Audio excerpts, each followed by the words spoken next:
ସମସ୍ତଙ୍କୁ ଉପହାରରେ ଦିଆଯାଏ ନାହିଁ ଭଗବତ ଗୀତା, କାରଣ ଜାଣି ହୋଇଯିବେ ଆଶ୍ଚର୍ଯ୍ୟ।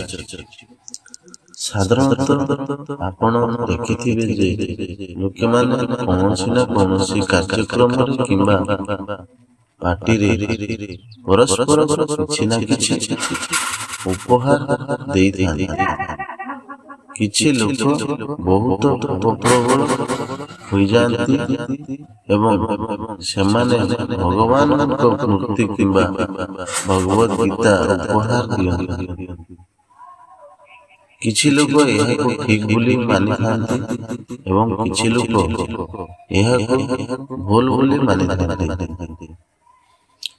ଯେଉଁମାନେ ଏହାକୁ ଠିକ ବୋଲି ମାନିଥାନ୍ତି ସେମାନେ ଯୁକ୍ତି କରନ୍ତି ଯେ କାହାକୁ ଭଗବାନଙ୍କ ମୂର୍ତ୍ତି କିମ୍ବା ଭଗବତ ଗୀତା ଦେବା ତାଙ୍କ ପାଇଁ ଭଲ। ଯେଉଁମାନେ ଏହାକୁ ଭୁଲ ବୋଲି ମାନିଥାନ୍ତି ସେମାନେ ଯୁକ୍ତି କରନ୍ତି ଯେ କେହି ଜାଣନ୍ତି ନାହିଁ ଯେ ସେହି ବ୍ୟକ୍ତିର ସ୍ୱଭାବ କି ପ୍ରକାର। ଏପରି ପରିସ୍ଥିତିରେ ଏକ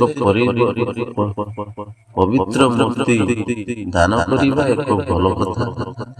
ଏପରି ପରିସ୍ଥିତିରେ ଜାଣିବା ଏହା ଆମର ଶାସ୍ତ୍ର ଅନୁସାରେ ଠିକ। କାହାକୁ ଧାର୍ମିକ ଶାସ୍ତ୍ର ଦାନ କରିବା ଠିକ? ସ୍କନ୍ଦ ପୁରାଣ ଭଳି ଆମର ଅନେକ ଧାର୍ମିକ ଶାସ୍ତ୍ରରେ ଦାନର ଗୁରୁତ୍ୱ କୁହାଯାଇଛି। ସେହି ସମୟରେ କାହାକୁ ଉପହାର ଦେବା ମଧ୍ୟ ଦାନ ସହିତ ସମାନ ବୋଲି ବିବେଚନା କରାଯାଏ। ଏପରି ପରିସ୍ଥିତିରେ ସମସ୍ତଙ୍କୁ ଭଗବତ ଗୀତା ଏବଂ ଅନ୍ୟାନ୍ୟ ଧାର୍ମିକ ଶାସ୍ତ୍ର ଉପହାର ଭାବରେ ଦେବା ଠିକ କି ଭୁଲ, ଏହା ସେହି ବ୍ୟକ୍ତି ଉପରେ ନିର୍ଭର କରେ। ଯଦି ବ୍ୟକ୍ତି ଭଲ କର୍ମର ବ୍ୟକ୍ତି ତେବେ ତାଙ୍କୁ ଏକ ମୂର୍ତ୍ତି, ଚିତ୍ର, ଭଗବତ ଗୀତା କିମ୍ବା ଅନ୍ୟାନ୍ୟ ଧାର୍ମିକ ଶାସ୍ତ୍ର ପ୍ରଦାନ କରିବା ଠିକ। ଏମାନଙ୍କୁ ଆଦୌ ଦାନ କରନ୍ତୁ ନାହିଁ। ସ୍କନ୍ଦ ପୁରାଣରେ କୁହାଯାଇଛି ଯେ ଅଯୋଗ୍ୟ ବ୍ୟକ୍ତିକୁ ଦାନ କରିବା ଉଚିତ ନୁହେଁ। ସରଳ ଭାଷାରେ କହିବାକୁ ଗଲେ ପବିତ୍ର ଶାସ୍ତ୍ର ଭଗବତ ଗୀତା, ରାମଚରିତମାନସ, ରାମାୟଣ ଶାସ୍ତ୍ର, ପୁରାଣ କିମ୍ବା ବେଦ, ମୂର୍ତ୍ତି, ଚିତ୍ର ଇତ୍ୟାଦି ଏପରି ବ୍ୟକ୍ତିକୁ ଦାନ କରନ୍ତୁ ନାହିଁ ଯିଏ ଏହାର ଯତ୍ନ ନେଇପାରେ ନାହିଁ କିମ୍ବା ଏହାକୁ ସଠିକ ଭାବରେ ବ୍ୟବହାର କରିପାରେ ନାହିଁ।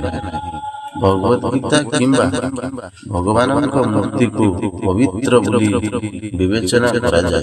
ଯଦି ଆପଣ ଏହାକୁ ଉପହାର ଦେବାକୁ ଚାହାନ୍ତି ତେବେ ଏପରି ବ୍ୟକ୍ତିକୁ କରନ୍ତୁ ଯେ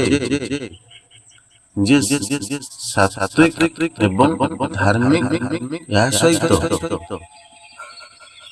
ମନେ ରଖନ୍ତୁ ଯେ ବ୍ୟକ୍ତି ମାଂସ କିମ୍ବା ମଦ୍ୟପାନ କରିବା ଉଚିତ ନୁହେଁ, କାରଣ ଏହା କରିବା ଦ୍ୱାରା ଈଶ୍ୱରଙ୍କର ଅବମାନନା ହୁଏ। ଈଶ୍ୱର ମଧ୍ୟ ଆସୁରିକ ପ୍ରବୃତ୍ତି ଥିବା ବ୍ୟକ୍ତିଙ୍କ ଘରେ ରହିବାକୁ ପସନ୍ଦ କରନ୍ତି ନାହିଁ। ଯଦି ଭିଡ଼ିଓଟି ଭଲ ଲାଗିଥାଏ ତ ସବସ୍କ୍ରାଇବ କରିବାକୁ ଜମାରୁ ଭୁଲିବେନି। ଲାଇକ୍ କରନ୍ତୁ, କମେଣ୍ଟ କରନ୍ତୁ, ସେୟାର କରନ୍ତୁ। ଧନ୍ୟବାଦ।